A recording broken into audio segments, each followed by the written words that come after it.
குரு ராசிடி வரினர்கள் அனைவருக்கும் வணக்கம். மேஷ ராசிக்கான இந்த வாரத்துக்கான வாரப்பலன், அதாவது ஆகஸ்ட் 10ஆம் தேதி 2026 திங்கட்கிழமை இருந்து ஆகஸ்ட் 16ஆம் தேதி 2026 ஞாயிற்றுக்கிழமை இந்த வாரத்துக்கான வாரப்பலன் மேஷராசிக்கு. காணொலி முழுதா பாருங்க. மேஷராசியில் இருக்க 3 நட்சத்திரக்கும் தனித்தனியா பலன் சொல்கின்றேன். அது இல்லாமல் வார அதிர்ஷ்ட தினா, நிறம், எண் மற்றும் ஆன்மீக பரிகாரம் சார்ந்த விஷயங்களும் தெரிவிக்கின்றேன். அதனால வீடியோ முழுசா பாருங்க. உங்களுடைய ஜாதகம் சார்ந்த பலன் தெரிந்து கொள்ளணும்னா வீடியோல வாட்ஸ்அப் என்ன தொடர்பு கொள்ளுங்க. ஜஸ்ட் 190 ருபீஸ் தான். முழுமையான பலன் கம்ப்ளீட்டா சொல்லலாம்.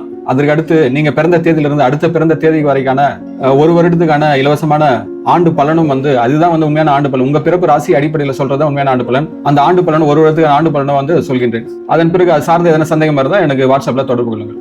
இதுவரை நம்ம சேனலுக்கு நீங்க சப்ஸ்கிரைப் செய்யலாம், சப்ஸ்கிரைப் செய்து கொள்ளுங்கள். இந்த வீடியோ உங்க நட்பு உறவு பகிர்ந்து கொள்ளுங்கள். மேஷ ராசிக்கு இந்த வாரத்துக்கான வாரப்பலனை பார்த்தோம் என்றால், உங்க ராசிநாதன் உங்க ராசியில இருந்து 3ஆம் இடத்துல மிதனத்துல இருக்கிறதுனால இந்த வாரத்துல எதையும் சாதிக்கிற ஒரு துணிவு இருக்கும். ஆனா விரைய சனி காலம், 7வது சனி காலம் இருக்கிறதுனால சந்திரன் இந்த 6ஆம் இடத்துல மறையும் போது, வார இறுதி நாட்கள மறையும் போது ஒரு தேவையற்ற மன உளைச்சல், குழப்பம் இதெல்லாம் வரலாம். அதனால அந்த எப்பொழுது முக்கியமான முடிவு திட்டம் சார்ந்த விஷயங்களை மட்டும் தவிர்த்துக்கணும். தியானம் கண்டிப்பா தியான யோகா சார்ந்த ஆன்மீக பயிற்சி செய்வது நல்லது. முக்கியமா இந்த வாரத்துல ஒரு முக்கியமான முடிவு எதனா எடுக்கிற மாதிரி இருந்தா நீங்க ரொம்ப சிந்தித்தா ஒரு முறை யோசிச்சு செயல்படணும். அதனால யாருக்கிட்ட இந்த பேங்க் கடன், கைமாத்தா எதனா வாங்குறது, அந்த கடன் எல்லாம் வாங்குறதா இருந்தா மற்றவங்களுக்கு நீங்க கடன் வாங்கி கொடுக்குறதா அதெல்லாம் ஜாமீன் கழுத்தெல்லாம் போய் மட்டும் போடாதீங்க. சுக்கிரன் பாத்தீங்கன்னா கண்ணியில நீச்சம் ஆகுறதுனால, உங்க வீட்டுல 4ஆம் இடமா இருக்கிறதுனால, சுக்கிரன்றது சுகபாகமான கிரகம். ஆடம்பரமான பொருட்கள்லாம் இஎம்ஐல வாங்கிட்டு ஏன்னா கைமாத்தா கொடுக்குறேன்னு சொல்லி அதெல்லாம் வாங்கிட்டு எதனா ஒரு பிரச்சனைல போய் மாட்டிக்காதீங்க. முக்கியமாக ஒரு ஆணாக இருந்தா எதிர்பாலினத்தோட பெண் சார்ந்த விஷயங்கள கொஞ்சம் ஜாகிரதையா இருங்க. சிற்றின்ப சந்தோஷம் இது சார்ந்த விஷயங்கள்லாம், பொருள் சார்ந்த பணம் சார்ந்த விரயங்கள்லாம் ஏற்படலாம். அதனால போதுமட்டும் சேமிப்புல கொஞ்சம் கவனம் எடுத்து வீணான வாக்குவாதம் மட்டும் போதுமட்டும் தவிர்த்து மௌனமாக கடந்து செல்வது பல பிரச்சனைகளை தீர்க்கிறதா இருக்கும். இந்த அடிப்படையில் பார்த்தீங்கன்னா விரைய சனி, 7வது சனி விரைய சனி இருக்கிறதுனால, சனி உங்க 2ஆம் வீட்டை பாக்குறதுனால குடும்பத்திலையும் பேச்சிலையும் ஒரு விதமான எதனா ஒரு சிக்கலை உண்டாக்கி விட்டுறதா இருக்கும். அது இல்லாமல் உங்க ராசிநாதன் 3ஆம் இடத்துல இருக்கிறதுனால இளைய சகோதர சகோதரி உறவுல இந்த சூழல்ல ஒரு மாசம் ஒரு கான்ஃபிளிக்ட் இருக்கும். போதை மட்டும் தவிர்த்து கொள்ளுங்கள். ஒரு விதமான சுப விரயம் தான் ஏற்படும். வீடு கட்டுறது, திருமணம், வாகனம் வாங்குறது, வாகனம் சார்ந்த பராமரிப்பு செலவு இதெல்லாம் ஏற்படும். அது போதை மட்டும் இந்த ஆடம்பரமான செலவுகளை தவிர்த்து கொள்ளுங்கள். நைட்ல தூக்கம் வராத பெரிய பிரச்சனை உண்டாக்கும். ஏன்னா தூக்கம் வராதுதான் ஒரு விதமான விரயம் தானே, ஒரு சலிப்பு ஏற்படும். தூக்கம் இல்லைனாலும் அந்த இப்பொழுது மறுநாள் ரொம்ப எரிச்சலாக தான் இருக்கும். வெளிநாட்டு பயணங்கள், இந்த இடமாற்றம் இதெல்லாம் ஏற்படுறதுக்கான காலகட்டமா இருக்கும் இந்த 7வது சனி விரைய சனி காலத்துல. முக்கியமாக இந்த பண பரிவர்த்தனை சார்ந்த விஷயங்கள கொஞ்சம் நிதானமா இருங்க. முதலீடு எல்லாத்திலும் கூடுதல் கவனம் எடுத்துங்க. அந்த ஷேர் மார்க்கெட்டு, மற்ற நிதி சார்ந்த இதுல இன்வெஸ்ட் பண்றது, தொழில் சார்ந்த இதுல இன்வெஸ்ட் பண்றதெல்லாம் கொஞ்சம் எச்சரிக்கை. ஒரு முறை இருமுறை கலந்து ஆலோசித்து செய்வது நல்லது. ஏன்னா விரைய சனி காலம் போது ஏதோ ஒரு விதத்துல விரயத்தை உண்டாக்கிட்டே இருக்கும். அதுவும் சனிக்கு செவ்வாய் பிடிக்காது. அதனால எச்சரிக்கையா இருக்கணும். வாகனம் செல்லும் போது நீங்க ரொம்ப கவனமுடன் இருக்க வேண்டும். எதனா ஒரு 7.5 கூட்டி செலவு உண்டாகி தோற்றும். அதனால போதை மட்டும் கவனமுடன் இருங்க.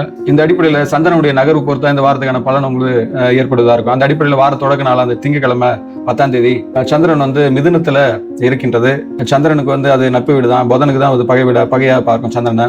அது தேய்பிறை சந்திரன் காலமா இருக்கிறதுனால, அது முதல்ல இதுல மிருகசீரிஷ நட்சத்திரம் இருக்கும்போது குரு சந்திரமங்கல யோகம் கொண்டு இருக்கிறதுனால நல்ல ஆற்றல் கொண்டு மனதில் ஒரு விதம் உற்சாகம், தன்னம்பிக்கை இதெல்லாம் ஏற்படுவதா இருக்கும்.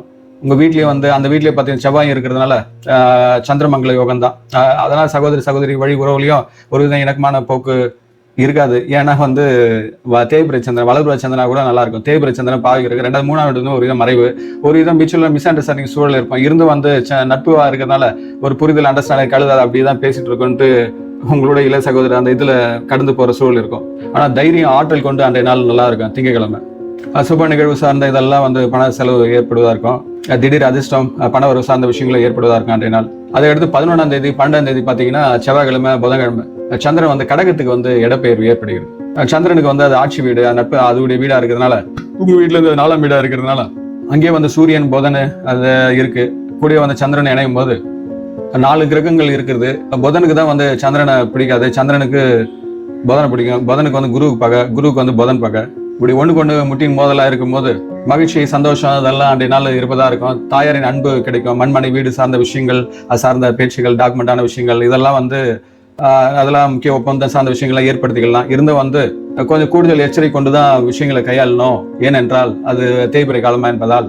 அதனால 11, 12 இந்த 2 தேதி தேய்பிறை காலம் தான். 13ஆம் தேதி தான் வளர்பிறை தொடங்கும். 12ஆம் தேதியில அமாவாசை நினைக்கிறேன். அதனால தேய்பிறை வளர்பிறை காலத்துல எந்த விதமான நல்ல காரியங்களும் செய்யுங்க. இருந்து 11ஆம் தேதி 12ஆம் தேதி எல்லாம் பார்த்தா ஒரு அபரிதமான மகிழ்ச்சி இதெல்லாம் ஏற்படும். தாயார் உடல்நல சார்ந்த விஷயங்கள் இருந்தும் 4ஆம் இடம் வந்து சூரியன் இருக்கிறதுனால ஒரு திக்பலம் இழந்திருக்கு, நிஷ்பலமா இருக்கு. அதனால தாயாரின் உடல்நல சார்ந்த விஷயங்களே கொஞ்சம் கவனம் எடுத்துக்கொள்ளுங்க. இருந்த சுபகிரகங்கள் இருக்கின்றது, சூரியன் புதன் இருக்கிறதுனால ஒரு புத ஆதித்யம் கொண்டு இருக்கிறதுனால புதன் வந்து அதை டேக்கப் பண்ணிக்கிறதா இருக்கும். குரு வந்து அஸ்தங்கத்தனம் மறைஞ்சிடுது. நட்பு கிரகம் உச்ச கிரகத்தோட இருக்கிறதுனால ஒரு சூரியன் நிஷ்பலம் கொண்டு பலவீனம் கொண்டு இருந்தாலும் இந்த 2 சுபகிரகங்கிறதுனால அது சிறப்புற்றே இருக்கும். என்ன ஒண்ணு, இப்போ வாகனம் வாங்கணும்னா அதுக்கான அலைச்சல் கொஞ்சம் காலதாமதம் இதெல்லாம் தான் ஏற்படும். இது சார்ந்த ஒரு விதமாக கோவத்தை உண்டாக்குறது. அரசியல் துறையில இருக்கவங்க இதுவும் அதே சூழல் கொண்டது. அந்த 2 நாள் 11ஆம் தேதி 12ஆம் தேதி அதாவது நடக்கிற விஷயம் வந்து கொஞ்சம் காலதாமதம் ஏற்படுவதா இருக்கும். நைட்ல கொஞ்சம் அந்த மகிழ்ச்சி, ரொம்ப சோகத்துல இருந்தாலும் ரொம்ப இது இருந்தாலும் நைட்ல தூக்கம் வராது, ரொம்ப ஓவர் மகிழ்ச்சியா இருந்தாலும் நைட்ல தூக்கம் வராது. அது மாதிரியும் சூழல் ஏற்படுறதா காலமா இருக்கும். இன்னும் வளர்ப்புறை காலமா தான் இன்னும் பிரமாதமா இருக்கலாம். புதனுக்கு வந்து சந்திரன் பகையா இருக்கிறதுனால இந்த அறிவுக்கும் மனசுக்கும் ஒரு விதமான இதுவா இருக்கும். அறிவு சொல்றது மனசு கேட்காது, மனசு சொல்றது அறிவு கேட்காது. இது மாதிரி இதா இருக்கும்.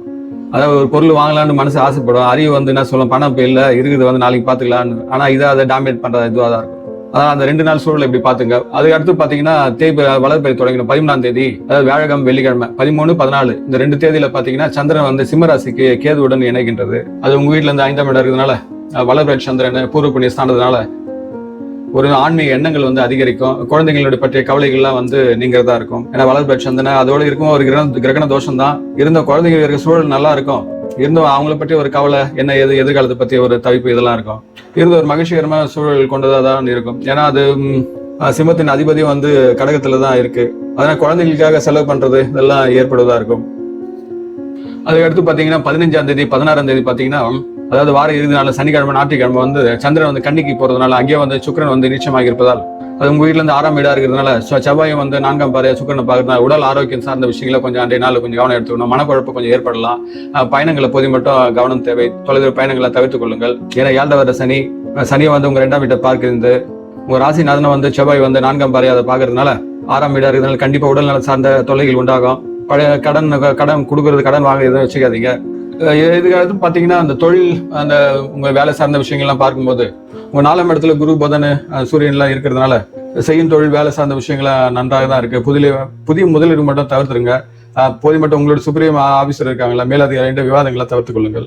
ஏன்னா 4ஆம் இடத்துல சூரியன் இருக்குது, ஒரு நிஷ்பலம். 2வது இந்த வாரத்துக்கு பண வரவுலாம் நல்லா தான் இருக்கு. ஏன்னா 11ல ராகு இருக்குது, அதனால ஒரு சீரான பணம், ஒரு எதிர்பார்த்த லாபங்கள்லாம் வரலாம்.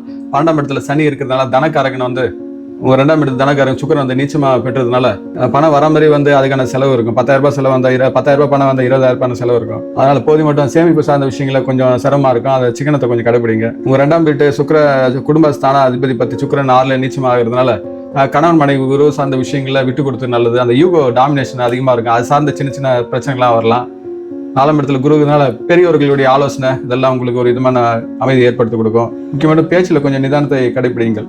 இந்த அடிப்படையில் பார்க்கும்போது மேஷ ராசிக்கு 3 நட்சத்திரம் இருக்கு, அஸ்வினி, பரணி, கிருத்திகை. அதுல அஸ்வினி நட்சத்திரம் பாத்தீங்கன்னா அது கேதுடைய அம்சம் பொருந்திய நட்சத்திரமா இருந்த கேது உங்க வீட்டுல இருந்து 5ஆம் வீட்டு இருக்கிறதுனால அஸ்வினி நட்சத்திரங்கள் பார்த்தீங்கன்னா இந்த வாரத்தில் பார்த்து பிள்ளைகளை பற்றிய நினைப்பு இருக்கும். பிள்ளைகள் வழியில சுப செலவுகளாக ஏற்படுவதா இருக்கும். புதிய முயற்சிகள், நிதானம் தேவை. பிள்ளைங்களோட கோயிலுக்கு ஆலை வழிபாடு, தியானம் இதெல்லாம் சென்று போயிட்டு வரலாம். குலதெய்வ வழிபாடு வணங்குறது இந்த அஸ்வினி நட்சத்திரம் இந்த வாரத்துக்கு நல்லது. அதுக்கடுத்து பரணி நட்சத்திரக்காரன் பாத்தீங்கன்னா சுக்கிரன் அம்சம் பொருந்த பரணி நட்சத்திரம். சுக்கிரன் வந்து உங்க வீட்டுல இருந்து 6ஆம் வீட்டுல நீச்சமா இருக்கிறதுனால நீங்க பரணி நட்சத்திரம் ரொம்ப உடல் நலம் சார்ந்த விஷயங்களை கொஞ்சம் கவனம் எடுத்துக்கொள்ளுங்கள். போதை மட்டும் உங்களோட லைஃப் பார்ட்னர், காதல் காதி ஒரு நட்பு சார்ந்த ஒரு இல்லை சில விஷயங்களை விட்டு கொடுத்து செல்வது நல்லது. பண பரிவர்த்தனை சார்ந்த விஷயங்களை கொஞ்சம் எச்சரிக்கையா இருங்க.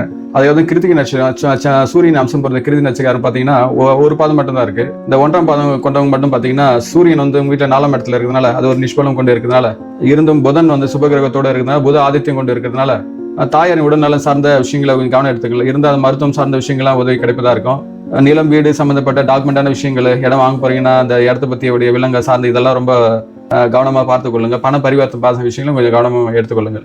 அப்படி இந்த வாரத்துல பாத்தீங்கன்னா அந்த வாரத்துக்கான அதிர்ஷ்ட எண்கள் பாத்தீங்கன்னா 9, 3, 5. வார அதிர்ஷ்ட திசைனா வடக்கு, கிழக்கு. அதிர்ஷ்ட நிறம்னா சிவப்பு, மஞ்சள் நன்றாக உள்ளது. அதிர்ஷ்ட கிழமைனா செவ்வாய், வியாழக்கிழமை. இந்த வாரத்துக்கு ஆன்மீக பரிகாரம் எடுத்தேன். இந்த சுக்கிரன் வந்து நீச்சமா இருக்கிறதுனால வெள்ளிக்கிழமை வந்து மகாலட்சுமிக்கு நெய் தீபம் ஏற்றி வணங்குறதுனால குடும்பத்துல ஒரு அமைதி, பண வரவை ஏற்படுத்தி கொடுக்கும். விரை சனி காலமா இருக்கிறதுனால சனிக்கிழமை வந்து ஆஞ்சநேயர் வழிபாடு, காலபைரவ வழிபாடு இதெல்லாம் நல்லது.